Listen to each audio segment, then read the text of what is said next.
Hello दोस्तों, नमस्कार। आज का जो हमारा टॉपिक है या आज की जो हमारी ये वीडियो है वो specially dedicated to science and engineering students.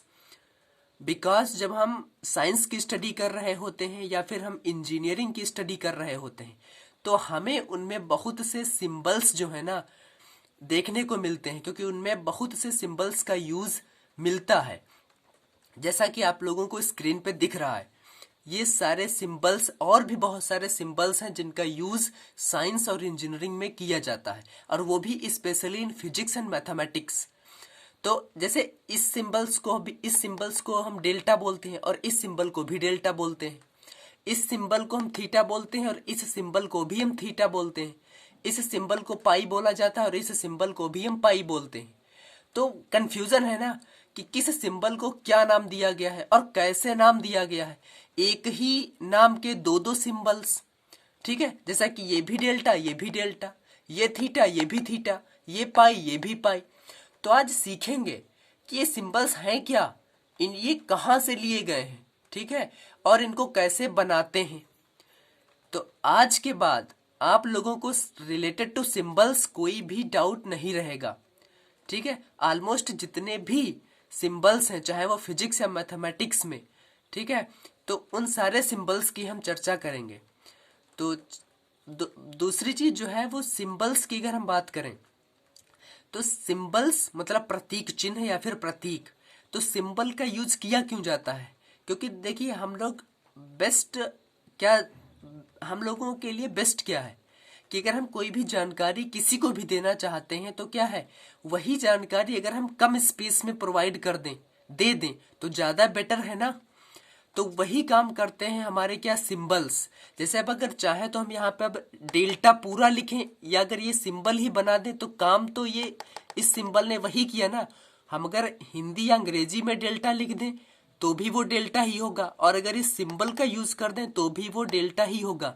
मतलब इंफॉर्मेशन में हमें कोई भी डिफरेंस नहीं होता है, और हम कम स्पेस में वही चीज क्या है बता देते हैं, उसी चीज को क्या है, उसी चीज की जानकारी हम दे देते हैं। तो इसीलिए सिंबल्स का यूज किया जाता है। जैसे अगर हम रोड पे चल रहे हैं और हमारे आगे जो भी व्हीकल है, चाहे वो बाइक हो या फिर फोर व्हीलर हो, अगर उसका मान लो लेफ्ट का इंडिकेटर ऑन होता है तो हम समझ जाते हैं कि इसका मतलब क्या है, वो लेफ्ट साइड में वो मुड़ने वाला है ना। तो उसने ना तो मुंह से बोला ना उसने कुछ कहा हमसे, और हम जान गए ना कि हाँ वो लेफ्ट साइड में मुड़ने वाला है। तो ये क्या, उसने सिंबल का ही तो यूज किया ना। सेम अगर हम रोड पे चल रहे हैं तो बहुत सारे सिंबल्स देखने को मिलते हैं, जैसे हॉस्पिटल का साइन है, स्कूल का साइन है, ठीक है, और बाकी जो आपकी जो पेट्रोल या फिर डीजल टंकी होती है उसका साइन होता है। तो क्या होता है, हम समझ जाते हैं ना कि आगे अस्पताल है, हॉस्पिटल है, या फिर आगे स्कूल है, आगे पेट्रोल टंकी है, एटसेट्रा एटसेट्रा, ठीक है। तो क्या है, वो सिंबल्स ही हमें क्या है, सब पूरी जानकारी दे रहे हैं ना। वहां पे हमें लिखना नहीं पड़ रहा है ना कि आगे स्कूल है, आगे पेट्रोल टंकी है, आगे पुलिस स्टेशन है, ठीक है। तो सिंबल्स क्या करते हैं, सेम इंफॉर्मेशन को कम जगह में, कम स्पेस में हमें क्या है प्रोवाइड कर देते हैं, इसीलिए सिंबल्स का यूज किया जाता है। तो ऑलमोस्ट जितने भी, तो ऑलमोस्ट जो फिजिक्स और जो मैथमेटिक्स है उसमें ऑलमोस्ट जितने भी सिंबल्स का यूज किया गया है ना, जितने भी सिंबल्स का यूज किया गया है तो उनके बारे में हम सीखेंगे। तो दोस्तों जैसा हम जानते हैं कि कोई भी जो ऑल ओवर वर्ल्ड, पूरी दुनिया में, पूरे विश्व में बहुत सी भाषाएं हैं। तो हर एक भाषा की अपनी एक वर्णमाला होती है ना, अपना एक अल्फाबेट होता है। जैसे अगर हम अंग्रेजी भाषा की बात करें तो इंग्लिश अल्फाबेट होता है ना, अंग्रेजी वर्णमाला, जिसमें कुल 26 लेटर्स होते हैं, जैसे ABCDEF ऐसे ना जेड तक। तो वैसे ही क्या है, एक ग्रीक भाषा है, ग्रीक लैंग्वेज है, तो उसके एक अपनी अल्फाबेट है। तो उसमें कुल 24 वर्ड हैं। कुल कितने हैं, 24 लेटर्स होते हैं, ठीक है। वर्ड को वर्ड बोलिए भाई या फिर अक्षर बोलिए, उसको अंग्रेजी में बोलते हैं लेटर, और वर्णमाला को अंग्रेजी में बोलते हैं अल्फाबेट, ठीक है। तो ग्रीक जो वर्णमाला है उसमें कुल क्या है, 24 लेटर्स होते हैं, 24 वर्ड होते हैं। और इन्हीं वर्णों, इन्हीं अक्षरों का जो लेटर्स हैं का यूज एज अ सिंबल किया गया है किसमें, फिजिक्स और मैथमेटिक्स में, ठीक है। तो जैसे आप यहाँ पर देख रहे हैं, तो ये जो हमारे ग्रीक वर्णमाला के जो वर्ण है वो क्या है, alpha beta, gamma, delta, epsilon, upsilon, zeta, eta, theta, iota, kappa, lambda. फिर आपका mu, nu, xi, pi, omicron, rho, sigma, omega, tau, phi, chi और साई। तो टोटल 24 जो है ये लेटर्स हैं। अब जैसे हम इंग्लिश अल्फाबेट की बात करें तो ए जैसे बोलते हो, ए को कैपिटल लेटर में कैसे लिखते हैं और ए को स्मॉल लेटर में कैसे रिप्रेजेंट करते हैं। मतलब हर एक क्या है अल्फाबेट जो है उसमें उसका क्या है कैपिटल लेटर और स्मॉल लेटर। तो सेम जो ग्रीक वर्णमाला है ना उसमें भी क्या है उसका लार्ज सिंबल है बड़ा प्रतीक और एक है स्मॉल सिंबल छोटा प्रतीक। तो जैसे अल्फा है तो अल्फा को अगर हम लार्ज सिंबल के रूप में लिखेंगे तो इस प्रकार से डिनोट करेंगे और अगर उसको स्मॉल सिंबल के रूप में लिखेंगे तो इस प्रकार से डिनोट करेंगे। सेम बीटा तो बीटा को इस प्रकार से लार्ज सिंबल के रूप में डिनोट करेंगे और इस प्रकार से स्मॉल सिंबल के रूप में लिखेंगे। ऐसे ही गामा है तो ये उसका लार्ज सिंबल है और ये उसका स्मॉल सिंबल है। तो ऐसे डेल्टा, ठीक है।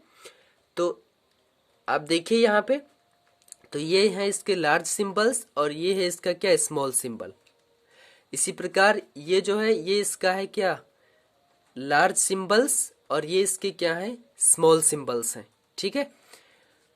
तो ये कुल क्या है 24 लेटर्स हैं और ऑलमोस्ट इन्हीं 24 लेटर्स का ही यूज किया जाता है इन फिजिक्स एंड मैथमेटिक्स में एज अ सिंबल, ठीक है। तो अब देखिए फॉर एग्जांपल जैसे अब भैया अगर आप सिंबल का यूज ना करें तो आप पूरा लिखे साइन थीटा, बट अगर आप सिंबल का यूज करते हैं तो उसको आप साइन थीटा ऐसे लिख सकते हैं या फिर ऐसे लिख सकते हैं साइन थीटा। ऐसे आप कॉस डेल्टा इसको सिंबल का यूज करके आप ऐसे डिनोट कर सकते हैं। ऐसे टेन पाई को आप टेन पाई, ऐसे साइन पाई को ऐसे लिख सकते हैं। तो देखिए ना वो अगर हम सिंबल्स का यूज करते हैं तो वही चीज क्या हो जाती है सिंप्लीफाई हो जाती है और उसको लिखना क्या हो जाता है सरल हो जाता है, इजी हो जाता है। तो इसीलिए सिंबल का यूज किया जाता है। तो हम उम्मीद करते हैं अब आपको रिलेटेड टू सिंबल्स कोई भी डाउट जो है वो नहीं रहेगा। और बाकी तो दोस्तों प्रैक्टिस पे है।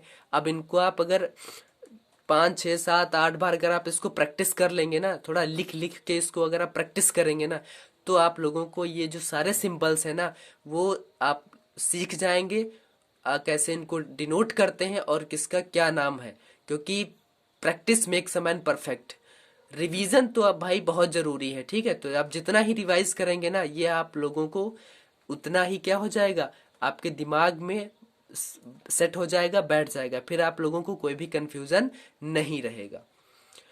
तो दोस्तों अगर आपको हमारी ये वीडियो पसंद आई हो अगर आप इससे कुछ सीखे हो तो प्लीज़ हमारी वीडियो को लाइक करें और हमारे चैनल को सब्सक्राइब करें और हो सके तो अपने दोस्तों के साथ शेयर जरूर करें।